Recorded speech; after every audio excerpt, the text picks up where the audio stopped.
In 1968, the legislature and the governor, and I say that with a degree of emphasis, the legislature and the governor recognized a void in media coverage about and for New Jersey. And so they created the New Jersey Public Broadcasting Authority with the intent to ensure that New Jerseyans receive information about their state. With the current decline in newspapers and other media sources throughout the country, including New Jersey, the mission of NJN, it is just and maybe even more important now than when it was created.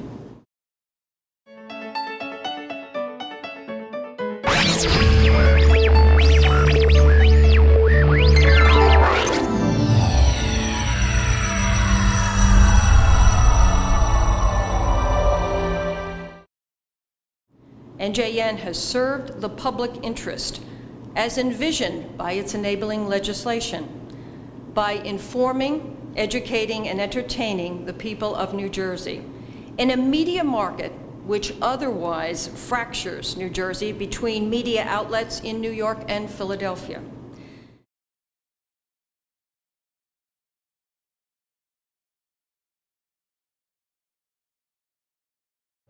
The purpose of today's hearing was to present an overview and historical perspective of NJN, to delineate its assets, where it has been, and where it wants to go.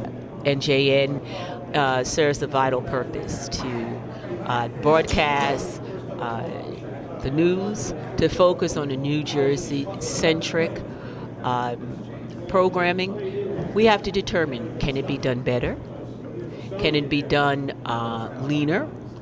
Who can do it, and how can it happen? I think it's important for us to first get all of the information before we make a determination that we should transfer everything from NJN. We're going to be open-minded and collect all the facts, so our report will come on October 15th, and it will be able to look at the many angles of this very complicated issue.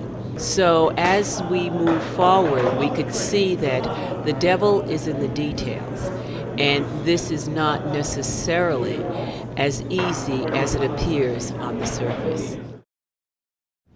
So NJN has this truly unique mission, which is to provide New Jersey with both the local content of the PBS ilk, but also straight news and public affairs that is typically provided in all the other parts of the U.S. by a local commercial network affiliate.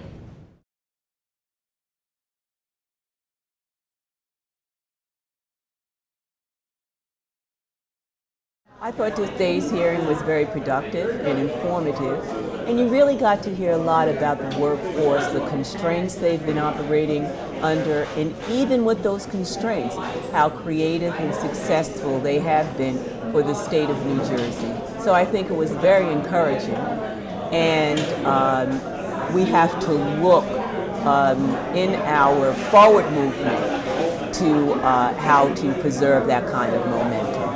I think we heard a lot of solutions. We they were able to bring forth a lot of issues, and something that we can use in the analysis, in the dialogue going forward.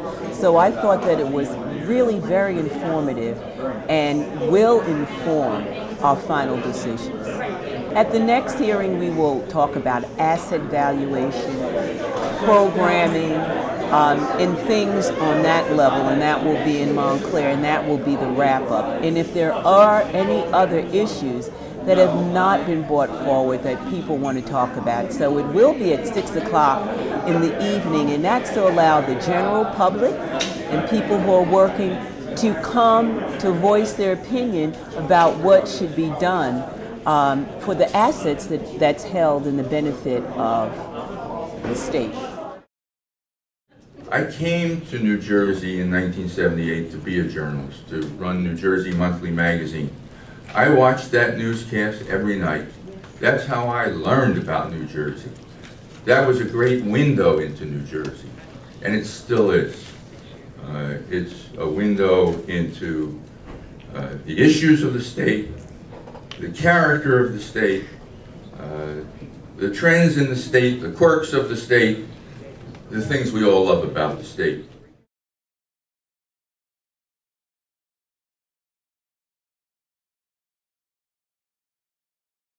I thought tonight's presentation was equally as important as the other two. The public was engaged, we learned additional information, and actually the value and scope and passion of the workers at NJN and their fear of what happens if they lose their job and their dedication to the station and to the station's mission, even if they are not the ones who can carry it out. So I think in this last segment, we have to give thanks, and a real serious thanks, to the people who have spent years at NJN producing all kinds of programs that have enriched our lives. And sometimes you would wish that it would be a better way that we can end the relationship if we had to. And so I have the up amount of respect, and I think everyone, in fact I know everyone on the committee does. So these are going to be serious issues that we grapple with. How can we responsibly respond to the needs of the continuing workforce, understanding that we must go forward with a new kind of model. We will do a report, and then we have to decide upon legislation to determine who will have the right to transfer and or sale, because the statute is completely silent. There's a bill that is preferred by the governor to give the sole power to the state treasurer. Some of us think maybe it should be more inclusive and give equal standing to the participation by the legislature. But that legislation will be drafted, and that committee or designee or will be the entity that will value the assets and determine if they will be sold or will they be transferred. The committee's report will be concluded by October 15th.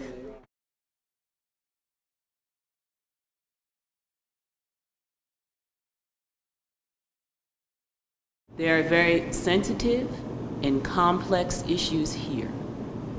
And I would like to say to the governor that we look forward in working with you for the benefit of the people, because this is not the governor's license, it's not the legislator's license, it's the people's license. And so I would hope and know that we will work together in that regard.